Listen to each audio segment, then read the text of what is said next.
사울이 왕이 된 지 2년 만에 이스라엘 민족과 블레셋 민족 사이에 큰 전쟁이 일어나게 되었습니다.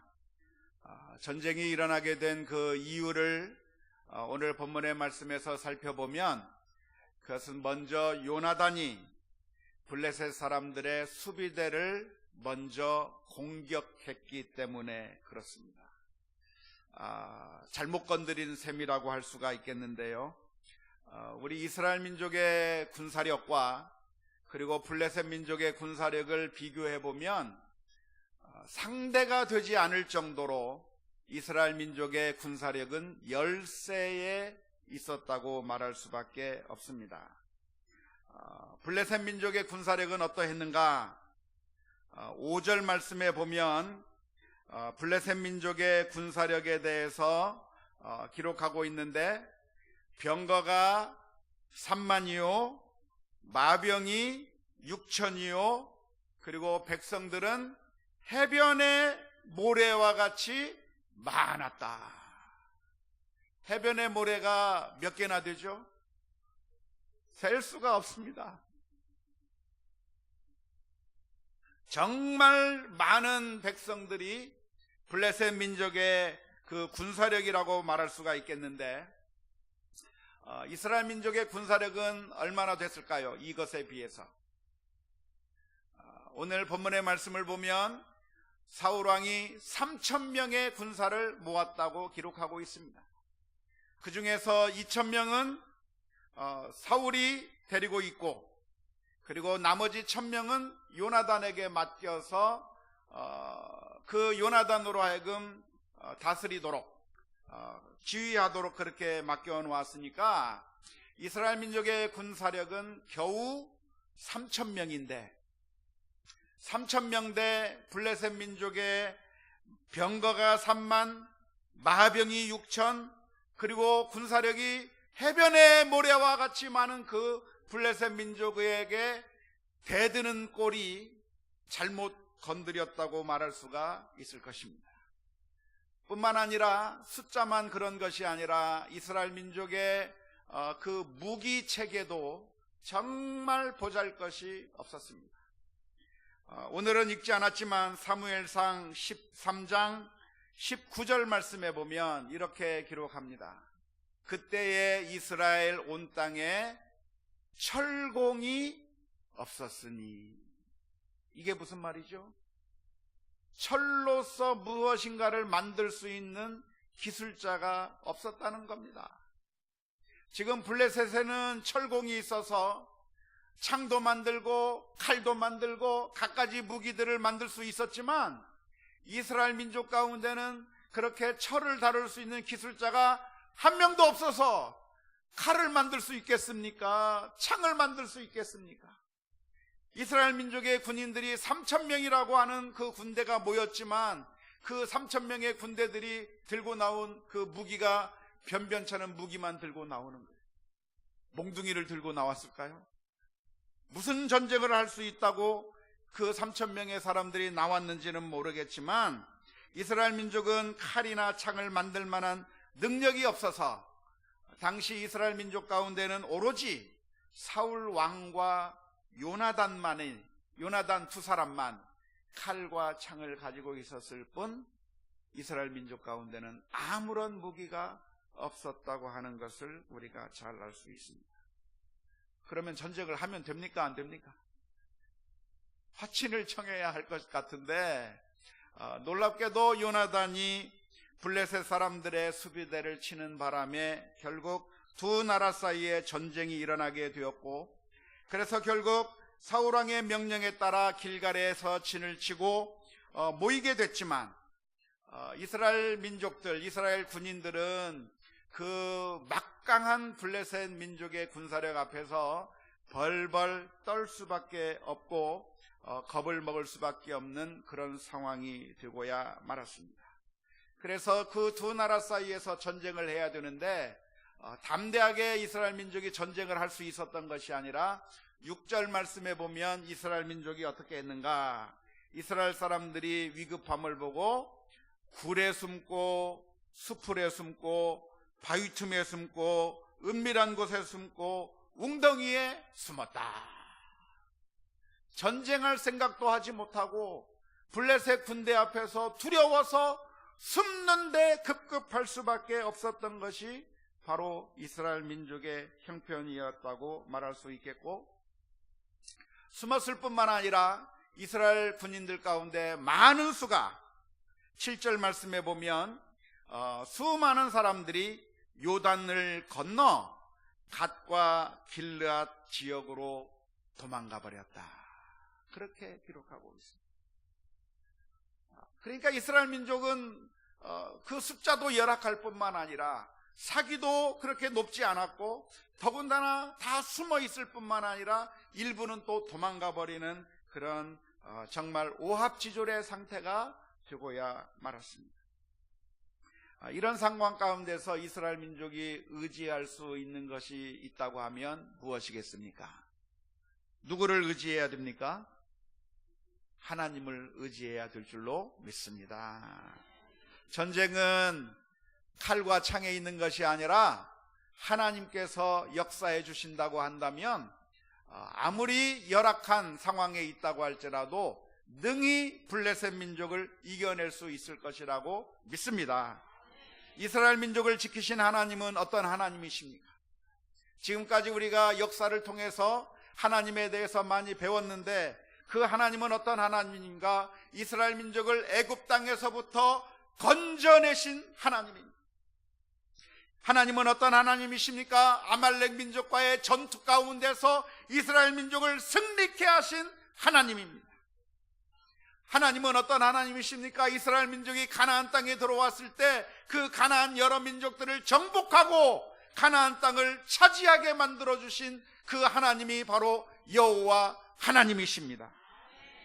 그리고 얼마 전에 이스라엘 민족이 미스바에 모여서 하나님 앞에 회개할 때 하나님께서 우레를 내려서 블레셋 민족을 물리치게 해주신 바로 그분이 하나님이시기 때문에 이 절박한 상황 가운데서 하나님을 철저하게 의지하고 신뢰하는 것이 당연한 줄로 믿습니다. 그래서 이스라엘 민족이 하나님 앞에 엎드리려고 했는데, 안타까운 것은 전쟁을 앞두고 있는 이 상황 가운데서 사무엘 선지자가 나타나지 않는 겁니다. 전쟁을 하기 전에 먼저 하나님 앞에 엎드려 제사하고 예배하고 그리고 전쟁을 하러 나갔으면 좋겠는데, 아무리 기다려도 사무엘이라고 하는 선지자가 나타나지 않아서 제사를 드릴 수가 없는데, 사무엘이 언제까지 오겠다고 약속을 했음에도 불구하고 정한 시간에 안 오는 겁니다. 나타나지 않는 것. 그래서 사무엘이 오는 것을 지체되는 그 순간에 이스라엘 민족들은 더 절망적이 되었고, 그래서 이스라엘 민족 그 군대들이 하나씩 둘씩 흩어지기 시작하고, 지금 군사력도 연약한 가운데 있는데, 그리고 그 병사들도 몇 명 되지 않는데 그 있는 병사들마저 시간이 흘러가면서 한 명씩 두 명씩 탈영을 하고 있는 그런 상황 가운데서 사울 왕의 그 마음이 너무나도 조급하고 너무나도 답답해서 그 순간에 사울 왕이 병사들에게 명령을 내립니다. 너희는 가서 번제와 화목제물을 가지고 와라. 사무엘이 지금 도착하지 않았지만 굳이 사무엘이 제사를 드릴 것이 아니라 나라도 하나님 앞에 제물을 드리고 나라도 하나님 앞에 희생 제물을 드려서 하나님 앞에 예배를 드리고, 그리고 하나님께서 우리를 도와주실 것을 기대하며 우리가 번제를 드려야 되겠다고 하고, 결국 사울 왕이 그 희생 제사를 하나님 앞에 드리게 됐습니다. 여기서 한번 질문을 던져보겠습니다. 사울 왕이 잘했습니까? 잘못했습니까? 큰 소리로 한번 대답해 주세요. 사울 왕이 잘했습니까? 잘못했습니까? 대답이 어떻게 잘했다는 건지 잘못했다는 건지 잘 안 들리는데요. 가만히 생각해 보세요. 하나님께 제사를 드리는 게 잘못입니까? 아닐 것 같은데. 사실 잘못은 누가 했습니까? 사무엘이 잘못했어요. 사무엘이 이 맨날 매달 며칠까지 오겠다고 약속을 해놓고도 그 시간에 나타나지 않은 겁니다. 누가 잘못했습니까? 사무엘이 잘못했죠. 사무엘이 나타나지 않고 아무리 기다리고 또 기다려도 나타나지 않으니까 할 수 없이 사무엘이 나타나지 않는다고 하면 나라도 하나님 앞에 제사를 드리겠다고 하는 이 사울왕이 잘못한 겁니까? 잘한 겁니까? 대답을 이제 아예 못 하시는군요.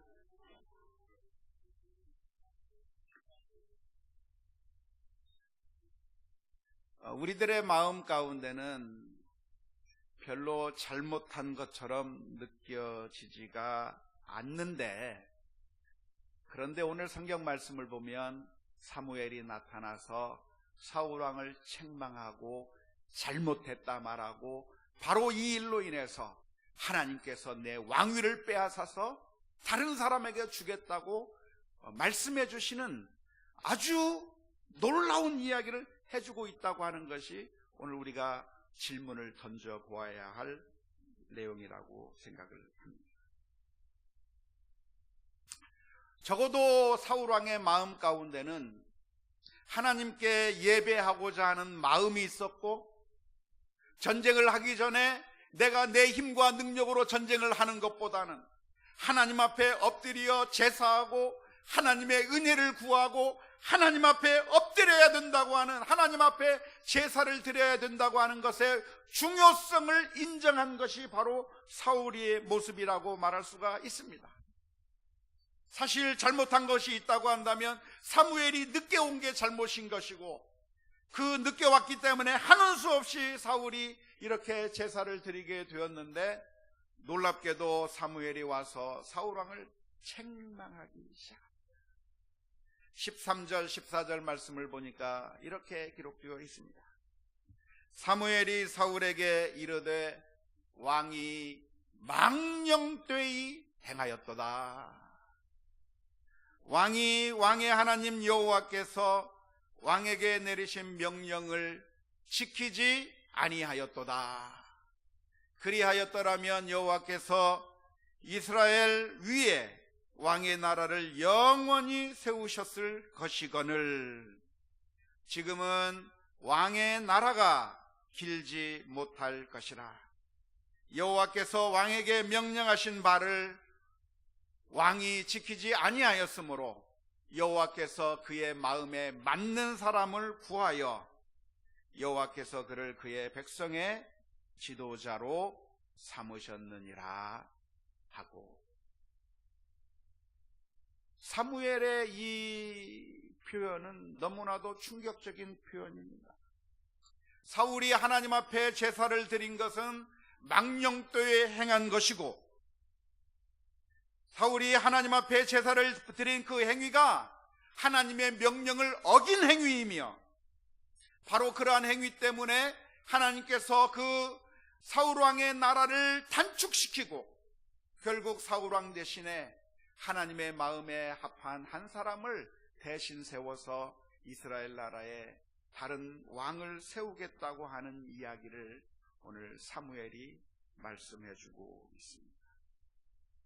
결국 오늘 있었던 이 사건 때문에 하나님께서는 사울왕 대신에 누구를 선택했습니까? 다윗을 선택했습니다. 오늘 저와 여러분들이 이 말씀을 묵상하면서 도대체 사울의 죄가 무엇일까에 대해서 한번 깊이 묵상해 보았으면 좋겠습니다. 사울의 죄가 무엇인 줄 알아야 우리도 사울이 범했던 바로 그 죄를 범하지 아니할 것이라고 믿기 때문에 오늘 본문 가운데서 우리가 사울왕의 죄가 무엇인지 분명하게 배우는 오늘 이 밤이 되었으면 좋겠습니다. 우리가 추측할 수 있는 사울의 잘못이 무엇입니까? 그것은 사무엘이 드려야 하는 그 제사를 사울이 드렸다고 하는 데서 찾을 수 있을 것이라고 생각을 합니다. 사울이 제사를 드리는데 제사 예법을 잘못 드려서, 예를 들어서 양을 바칠 때 흠이 있는 걸 드렸다든지 소를 바치는데 흠결이 있는 것을 바쳤기 때문에 하나님께서 노하셨다고 그렇게 기록하고 있지 않습니다. 그냥 제사를 드렸다고 했는데 그 제사 드린 것 자체를 하나님께서 잘못한 것이라고 평가해 주셨기 때문에 오늘 본문의 말씀만 가지고 우리가 평가해 본다고 한다면 사울이 잘못한 것은 다른 면에 있어서 잘못한 것이 아니라 자기가 사무엘을 대신해서 자기가 제사를 드렸다고 하는 것이 잘못되었을 것이라고 추측하는 것이 맞을 거라고 믿습니다. 우리가 잘 아는 대로 구약시대 때는 왕의 할 일과 제사장이 할 일이 따로 있었습니다. 그러니까 하나님 앞에 제사를 드릴 때는 아무나 제사를 드리는 것이 아니라 하나님께서 선택하신 그 제사장을 통해서만 하나님 앞에 제사를 드리도록 되어 있었습니다. 구약시대 때 내가 하나님 앞에 제사 드리고 싶다고 해가지고 내가 그냥 양을 아무데나 끌고 가가지고 아무 곳에서나 하나님 앞에 제사를 드리면 하나님께서 기뻐 받으시는 것이 아니라 하나님께서는 모세의 율법을 통해서 분명하게 규정해 놓은 것이 무엇이냐면 제사장을 하나님께서 임명하실 텐데 그 제사장을 통해서 제사를 드리라고 하는 것이 구약성경, 레위기 그리고 출애굽기에 기록되어 있는 그런 규정이라고 하는 것을 우리가 살펴볼 수가 있습니다. 제사는 아무나 드리는 것이 아니라 하나님께서 선택한 제사장을 통해서 드리게 되어 있었다고 하는 것이고, 뿐만 아니라 그 장소도 지정할 때가 있었는데 일반인들이 하나님 앞에 함부로 나갈 수가 없었습니다. 왜냐하면 우리 인간들이 죄인이기 때문에 하나님 앞에 함부로 나갔다가는 그 즉시 죽임을 당할 수 있기 때문에 우리가 하나님 앞에 즉시 나가는 것이 아니라 제사장을 통해서, 우리는 하나님 앞에 직접 나갔다가는 죽을 수 있기 때문에 제사장에게 그 양을 드리고 그 제사장이 나를 대신해서 그래서 제사를 드림으로 말미암아 하나님께서 우리를 용서해 주시는 그런 시스템이 바로 구약 성경에 기록되어 있는 제사 제도라고 말할 수 있습니다. 그런데 그 제사의 방법이 아니고 다른 방법으로 하나님 앞에 제사를 드리면 제사를 드리는 거니까 다 괜찮은 것이 아니라 하나님께서 그렇게 다른 방법으로 드리는 제사를 철저하게 응징하셨다고 하는 것을 우리가 성경에서 읽을 수 있는데요. 레위기 10장 1절과 2절 말씀에 보면 나답과 아비후의 이야기가 기록되어 있습니다. 레위기 10장 1절 2절 말씀은 이렇게 기록합니다. 아론의 아들 나답과 아비후가 각기 향로를 가져다가 여호와께서 명령하지 아니하신 다른 불을 담아 여호와 앞에 분향하였더니 불이 여호와 앞에서 나와 그들을 삼키매 그들이 여호와 앞에서 죽은지라. 구약 성경에 있었던 아주 무서운 사건 중에 하나가 바로 나답과 아비후의 사건이라고 말할 수 있는데요. 하나님께서 아론을 통해서 그 제사장을 통해서 하나님 앞에 향로를 피울 수 있도록 해주셨는데 나답과 아비후가 하나님께서 명령하신 다른 향로를 피워서 하나님 앞에 제사를 드리려다가 거기서 불이 나와 나답과 아비후가 죽었다는 겁니다. 그러니까 이 예배가, 이 제사가 하나님께서 규정하신 방법대로 하지 아니하면 오히려 재앙이 되는 예를 우리가 성경에서 찾아볼 수가 있게 되는 것이죠. 뿐만 아니라 우리가 아직은 살펴보지 않았습니다만 사무엘 하 6장에 보면 이스라엘 민족이 언약궤를 예루살렘으로 옮겨가는 과정 가운데서 그 언약궤를 소에게 이끌려서 가게 만들었는데 소가 날뛰므로 말미암아 언약궤가 떨어질 위기에 처해 있는 그 상황 가운데서 웃사라고 하는 사람이 잽싸게 달려가서 언약궤가 땅에 떨어지지 않느냐도록 그 언약궤를 잘 붙잡은 그런 사건이 있었습니다. 만일 웃사가 그 언약궤를 붙잡지 않았더라면 그 언약궤가 땅바닥에 내동댕이 쳐질 수 있는 그런 위험한 상황 가운데서 웃사라고 하는 사람이 그 하나님의 언약궤를 보호하겠다고 하는 정말 선한 의도를 가지고 뛰어 달려가서 그 언약궤를 보호하면서 딱 떨어지지 않게 만들었습니다. 웃사가 잘했습니까? 못했습니까?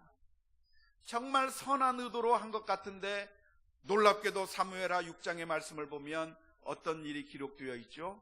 하나님께서 웃사에게 진노하셔서 웃사가 그 자리에서 즉사하는 사건이 벌어졌어요. 그 일로 인해서 다들 깜짝 놀랐어요.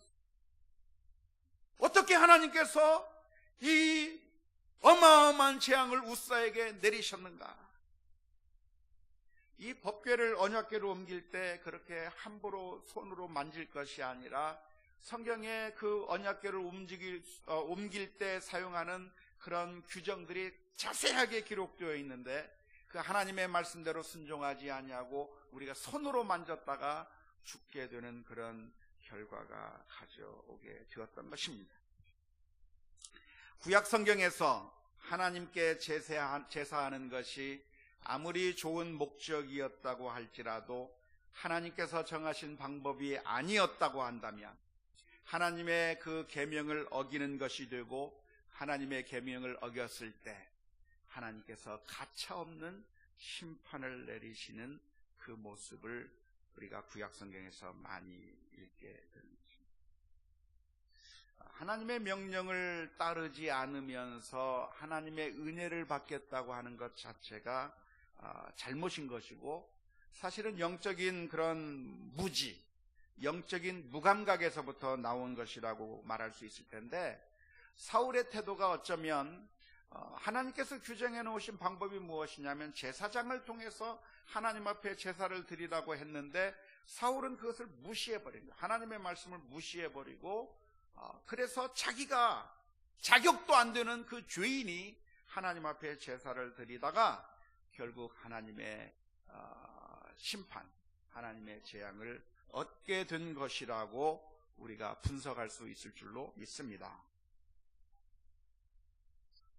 물론 오늘날에는 우리 신약시대에는 이러한 일들이 해당되지 않습니다. 왜 해당이 되지 않죠?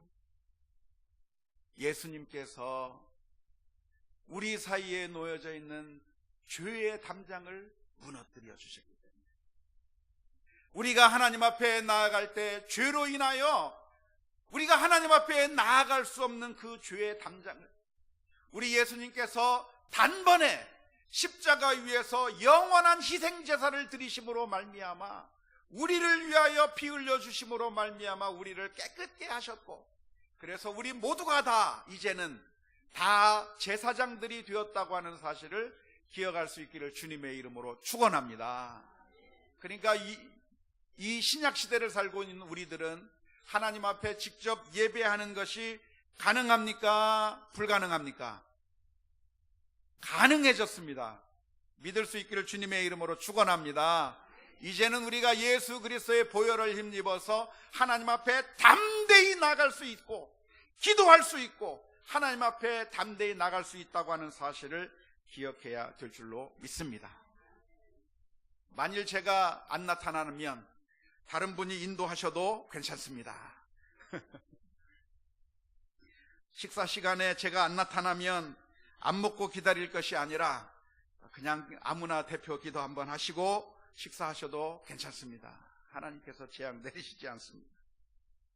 하지만 구약시대 때 사울의 잘못이 있었다고 한다면 하나님께서 주신 그 계명이 있는데 그 계명을 무시하고 자기가 자격이 되지 않는 사울 왕이 하나님 앞에 제사를 드린 것이 잘못이라고 말할 수 있습니다. 그런데 이것은 표면적인 이유입니다.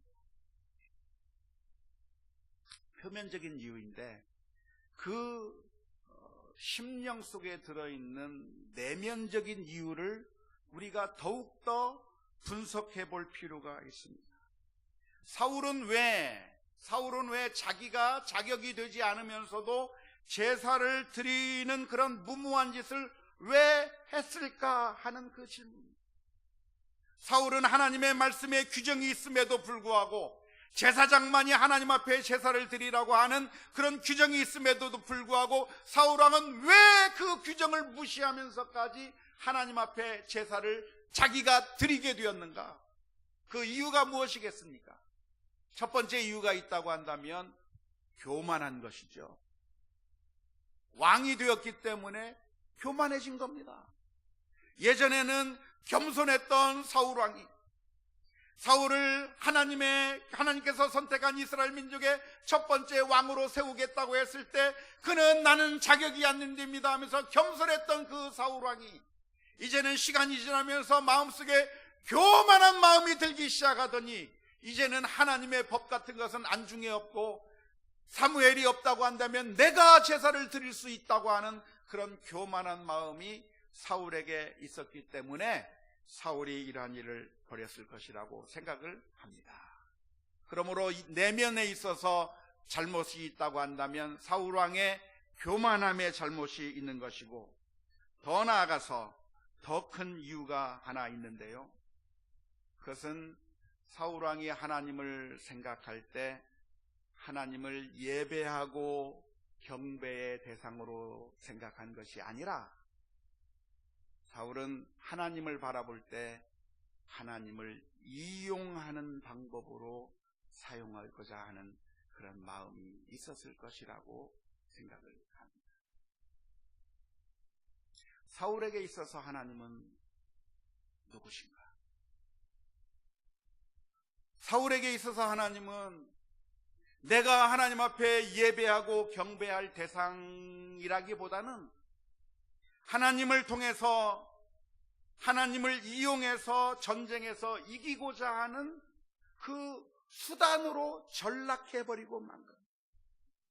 하나님 앞에 제사하는 걸 통해서 하나님 앞에 예배하는 것 같지만 사실은 예배하는 것이 아니라 하나님을 내 마음대로 이용해 먹으려고 하는 그런 얄팍한 마음이 사울왕의 마음 가운데 들어있는 거예요.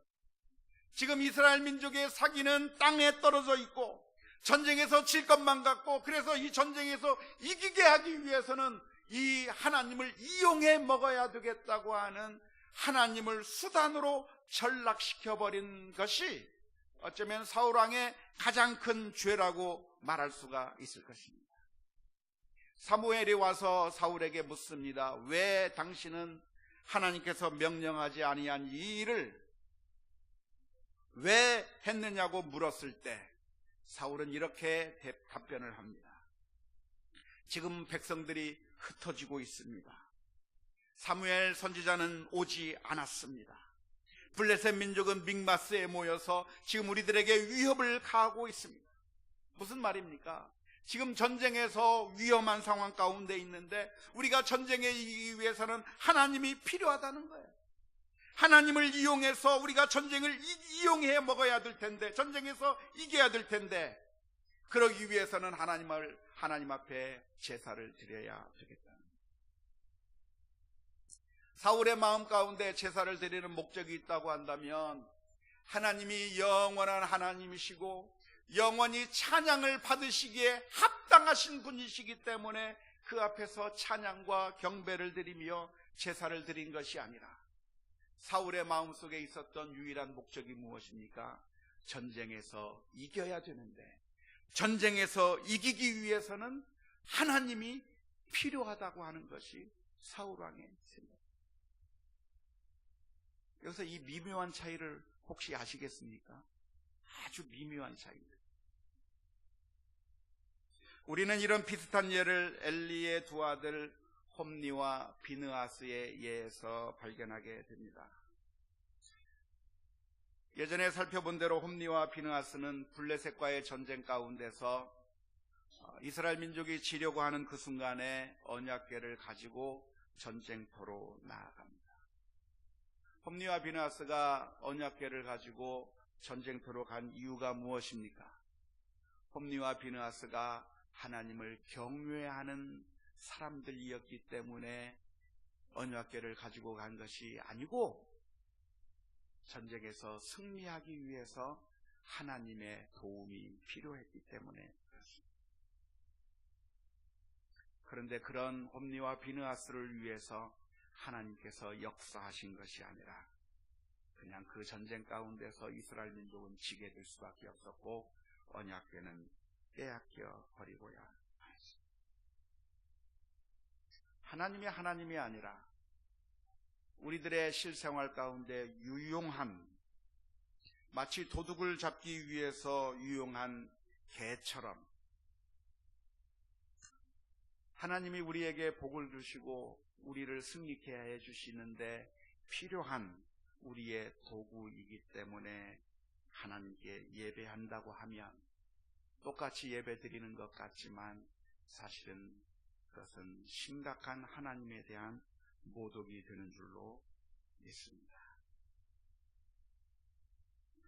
하나님에 대한 참된 관점이 무엇이냐면 하나님을 정말 사랑하고 주님을 너무나도 좋아해서 하나님 앞에 예배하러 나오는 것이, 그것이 참된 관점이라고 하는 사실을 발견할 수 있기를 주님의 이름으로 축원합니다.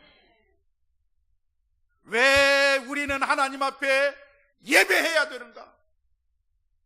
하나님이 나를 사랑하시고 하나님이 나에게 큰 은혜를 베풀어 주셨기 때문에 주님이 너무나도 좋아서 하나님 앞에 예배하며 나아가야 될 줄로 믿습니다. 그렇게 하나님 앞에 나아가는 자에게는 하나님께서 놀라운 은혜를 베풀어 주셔요. 놀라운 은혜를 베풀어 주시는 것이 당연한데, 그런데 우리들의 마음 가운데 이런 얄팍한 생각이 드는 겁니다. 하나님에게 은혜를 받기 위해서 내가 시간 내주겠다고 하는 그런 얄팍한 생각이 우리들의 마음 가운데 있는 거예요. 근데 이것은 어마어마한 차이입니다. 한 남자가 한 여자와 만나 결혼하기로 했습니다. 그 여자는 누군가? 그 여자는 한국 굴지의 재벌가의 외동딸입니다. 자, 이 여자랑 결혼하게 되면 그 재벌이 가지고 있는 모든 재산을 상속받을 수 있고 재벌가의 유일한 사위가 될 수가 있습니다. 사랑해서 결혼하는 걸까요? 그 성공과 돈을 위해서 결혼하는 것이 될까요? 사랑해서 결혼하면 자동적으로 상속도 받을 것이고 재벌도 될 것이지만, 그러나 어떤 사람은 사랑하지 아니하면서 그 돈을 위해서, 성공을 위해서 사랑하는 것처럼 접근할 수 있는 가능성이 있겠습니까? 없겠습니까? 있어요. 그런데 그 미묘한 차이는 누구밖에 모릅니까? 나 자신밖에 모릅니다. 사랑하는 성도 여러분, 우리가 하나님 앞에 나와서 예배를 드립니다. 우리가 신앙생활을 합니다. 왜 우리가 신앙생활을 하느냐? 왜 나는 오늘 이 시간에 하나님 앞에 나와 앉아있느냐? 하나님이 우리를 사랑하셨기 때문에 그 사랑이 너무나도 고마워서 이 자리에 나와 계십니까? 아니면 교회에 나오면 사람들이 나를 인정해주고, 교회에 나오면 사람들이 나에게 박수 쳐주고, 교회에 나오면 내가 얻어먹을 것이 있기 때문에 그래서 내가 이 자리에 앉아 있는 것입니다. 다른 사람들은 몰라도 오늘 하나님 앞에 설 때마다 항상 내 자신을 되돌아보고 또 되돌아보고 되돌아봐서 지금 내가 하나님 앞에 드리는 이 예배가 사울이 드린 제사와 똑같은 예배로 드리고 있는 것인지, 아니면 정말 참마음과 참뜻으로 하나님 앞에 무릎을 꿇고 나오고 있는 것인지, 우리 자신을 날마다 살펴보며 참된 믿음의 예배를 주 앞에 드려야 될 줄로 믿습니다. 사울왕은 이 순간에 어떻게 해야 했습니까? 지금 블레셋 민족이 강하게 자신들을 공격하려고 하고 있고, 백성들은 흩어지고 있고 전쟁에서 지려고 하고 있는 그 순간에 사울왕이 선택해야 될 일이 있었다고 한다면, 내가 하나님을 이용해 먹는 것이 아니라 하나님을 내가 정말로 사랑하고 예배하기 위해서 하나님 앞에 제사를 드리기 원했다고 한다면, 그 순간에 기다리고 또 기다리면서 하나님의 방법이 무엇인가 순종하는 자세로 나갔어야 될 줄로 믿습니다. 그것은 우리를 불안하게 만듭니다. 백성들은 무서워서 다 흩어지고 있고, 블레셋 군인들은 엄청난 위력으로 다가오고 있고, 그 순간에 하나님만을 철저하게 의지하고 기다리는 것은 어쩌면 우리가 감당하기 어려운 그런 시험일지도 모르겠습니다. 2018년 살아가는 우리들의 삶 가운데 그런 모습들을 우리는 많이 만나게 될 겁니다.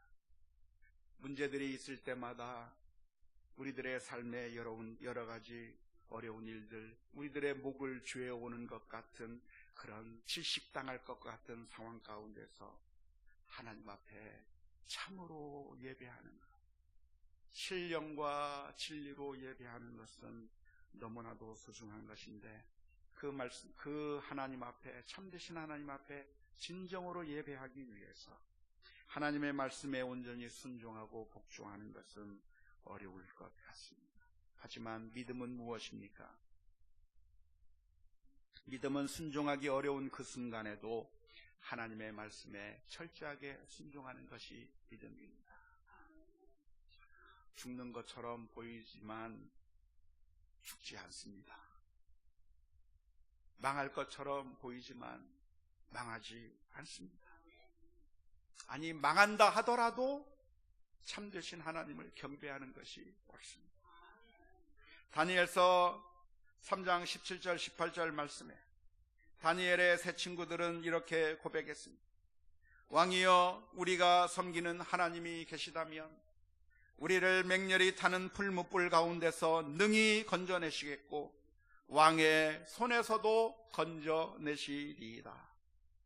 그렇게 하지 아니하실지라도 왕이여, 우리가 왕의 신들을 섬기지도 아니하고 왕이 세우신 금신상에게 절하지도 아니할 줄을 아옵소서. 망할 것 같은 그 순간에도 우리는 확신을 가져야 될 줄로 믿습니다. 로마서 8장 35절에서부터 37절의 말씀에 누가 우리를 그리스도의 사랑에서 끊으리요?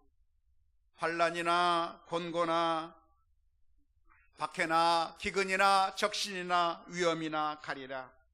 기록된 바 우리가 종일 주를 위하여 죽임을 당하게 되며 토살할 양같이 여김을 받았나이다 함과 같으니라. 그러나 이 모든 일에 우리를 사랑하시는 이로 말미암아 우리가 넉넉히 이기느니라. 이런 놀라운 믿음의 고백이 있어야 될 줄로 믿습니다. 이스라엘 민족의 첫 번째 왕 사울은 실패로 끝나버리고 말았습니다. 하나님의 명령에 순종하고 그리고 그렇게 하나님의 말씀에 따라 살면 복되고 거룩한 삶을 살 수 있을 것인데, 안타깝게도 사울왕은 하나님께 순종하기보다는 오히려 하나님을 대적함으로 말미암아 이스라엘 민족을 곤경에 빠뜨려 버린 그런 불충한 지도자가 되고야 말았고, 이로 인해서 이스라엘 민족 전체가 위험에 빠지는 그런 어려운 일들에 노출되게 되고야 말았습니다. 이것이 사람이 가지고 있는, 사람 지도자가 가지는 한계일 뿐입니다. 그런데 우리에게는 참되신 왕이 계셨습니다. 그분은 바로 예수 그리스도이십니다. 예수님께서는 하나님의 말씀에 철저하게 순종했습니다. 하나님의 말씀 앞에서 100% 신뢰하고 순종했습니다.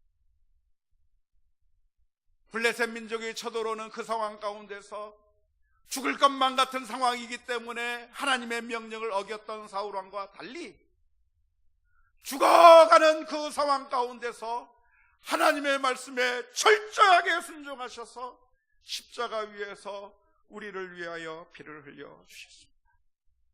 예수 그리스도의 순종으로 말미암아 우리들이 다시 힘을 얻고 다시 주 안에서 살아나게 되는 그런 놀라운 은혜의 모습을 우리가 얻게 된 줄로 믿습니다.